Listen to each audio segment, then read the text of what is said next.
Welcome back. If you're just joining us, you're watching the news at 10, live on Channels Television. A reminder of our top stories. President Buhari moves to check activities of bandits and militia groups, seeks the assistance of countries of Sahel and Saharan regions to check inflow of illegal small arms into Nigeria. Passengers call for the upgrade of Rigasa train station in Kaduna as they besiege rail facility in a bid to avoid the Kaduna-Abuja expressway over spate of kidnapping. At least 7 people feared killed and several others injured as petrol tanker burst into flames in Gombe State. And protests continue in Sudan as new military leader, Lieutenant General Abdel Fattah Burhan, vows to uproot regime and reform the country.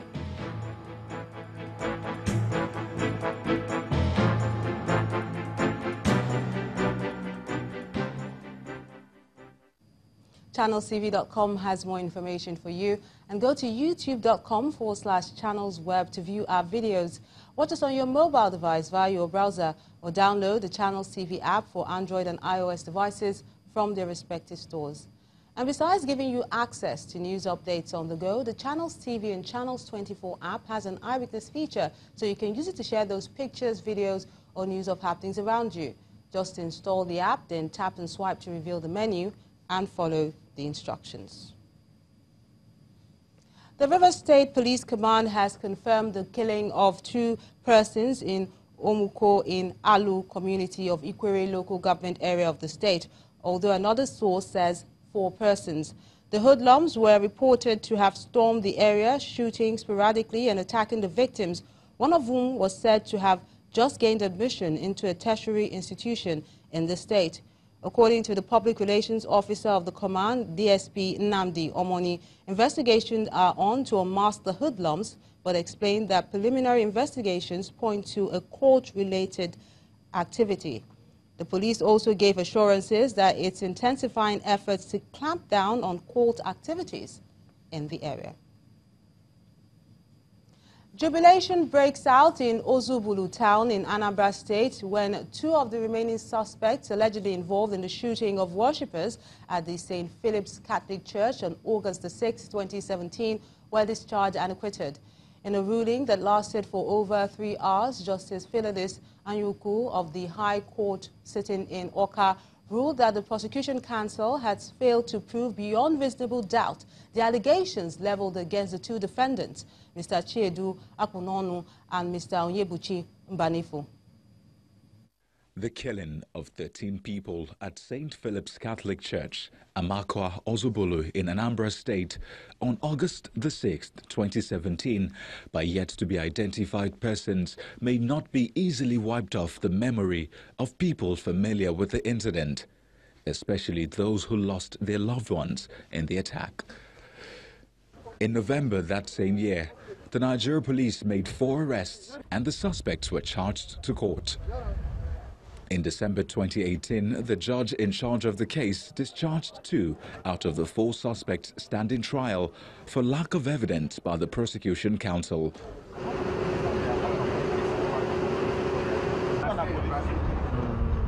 Following the cross-examination of the 2 remaining suspects, Justice Philalis Anyuku, while delivering his judgment on the matter on Friday, April the 12th, 2019, ruled that the prosecution witness could not provide any evidence linking the defendants with the murder as alleged, and therefore acquitted the remaining 2 suspects, Mr. Chinedu Akunonu and Onyebuchi Mbanefo.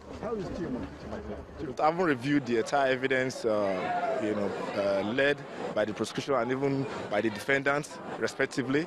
The judge, was of the view that all the required elements or necessary condition upon which he can go ahead and convict the defendants, were not met by the prosecution. After the pronouncement, some Ozubulu community members burst into jubilation. Didn't expect it. We didn't expect it. We all came to Oka today to collect judgment dates. That That was what we have in our mind coming to Oka. But on getting to Oka, the judge decided to take the whole thing, just finish everything one day, and everybody was amazed. The judge gave a detailed judgment that will stand the test of time if you take it to anywhere. The prosecution counsel is yet to make known its view on the judgment or its next line of action on the case. 3 members of a ring of alleged people smugglers have been arrested by the Edo State Anti-Human Trafficking Task Force in collaboration with the Anti-Human Trafficking Unit of the Nigerian Immigration Service. The group, made up of 2 women arrested in Benin City and 1 man arrested in Lagos, are alleged to have been in the process of re-trafficking a couple of rehabilitated victims of human trafficking. Our correspondent, Jessica Ologosere, has this report. A joint team from the Edo State Anti-Human Trafficking Task Force and the Anti-Human Trafficking Unit of the Nigeria Immigration Service has arrested this alleged people smuggler from a hideout in Benin City, the Edo State capital. The team had received information and support from some rehabilitated victims of human trafficking, whom the suspect was allegedly set to smuggle and re-traffic.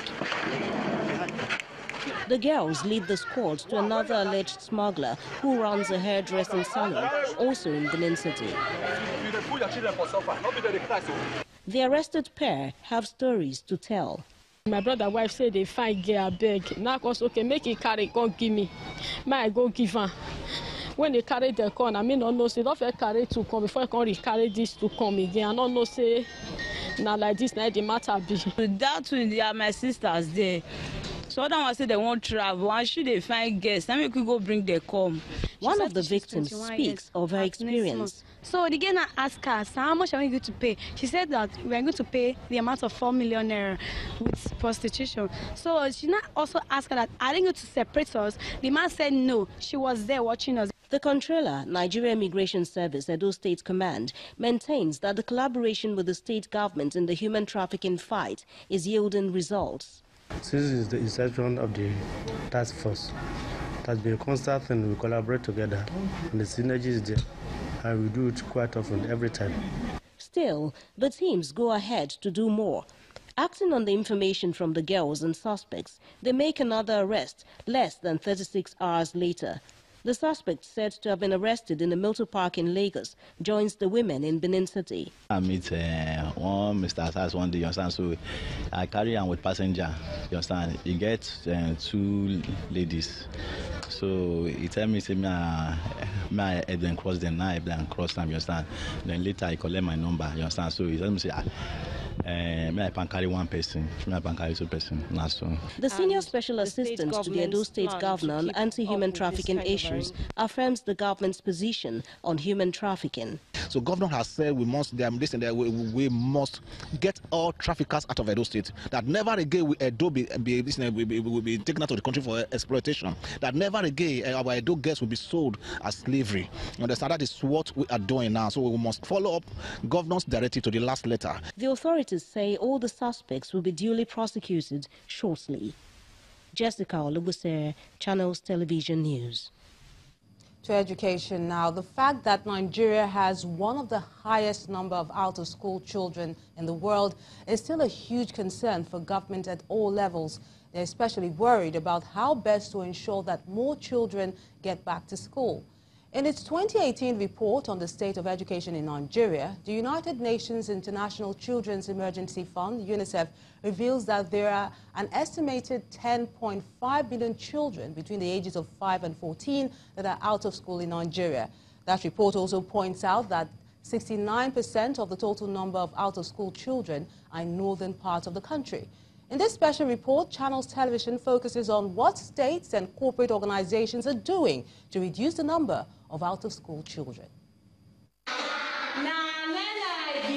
The first 9 years of basic education in Nigeria is free and compulsory, yet the number of out-of-school children remain very high.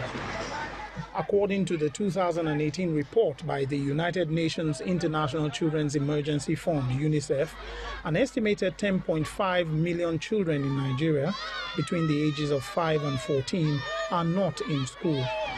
69% of that figure are in northern Nigeria, with states like Katsina, Bauchi, Borno, Kano and Kaduna topping the list. However, some of the affected states do not think that statistics by UNICEF is something to rely upon. These are sometimes stories, because we call them stories. When you say how many children are born in Nigeria, how many children are born in Katsina and Bauchi, nobody will tell you the figure. But if you don't know the figure, how do you know the number of out-of-school children? So these are still in question. So the one we have in Katsina, sir? That's what I'm saying. Can you tell us the number of children who are born between social time to... If you can, then how do you tell us the number of school children, out-of-school children? So these are political figures sometimes. Our attention was drawn on the number of out-of-school children and the percentage. Bauchi State is among the first three. And we look at the statistics.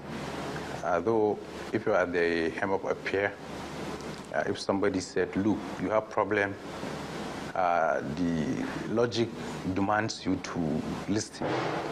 And we listen, so we are seriously questioning the statistics they used.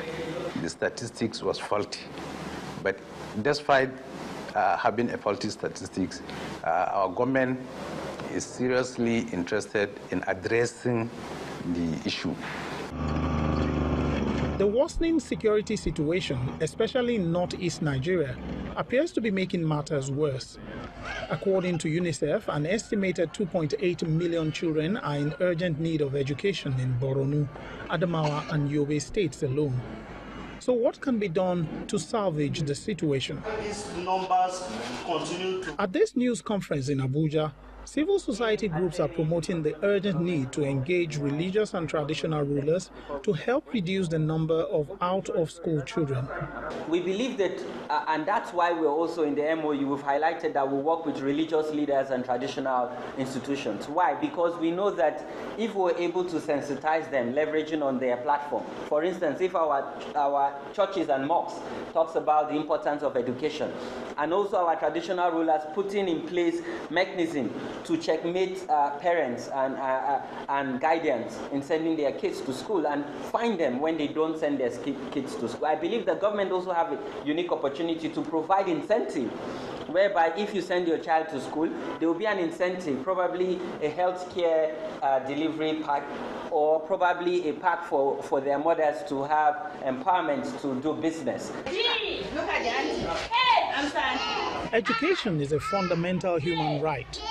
Working to protect that right for school-age children in Nigeria is no doubt a huge responsibility that parents and the government must give the priority it deserves. When the news at 10 returns, more on the out-of-school children. Plus, stakeholders highlight issues of concern as the meter asset providers policy of the federal government takes effect on May the 1st. Join us again.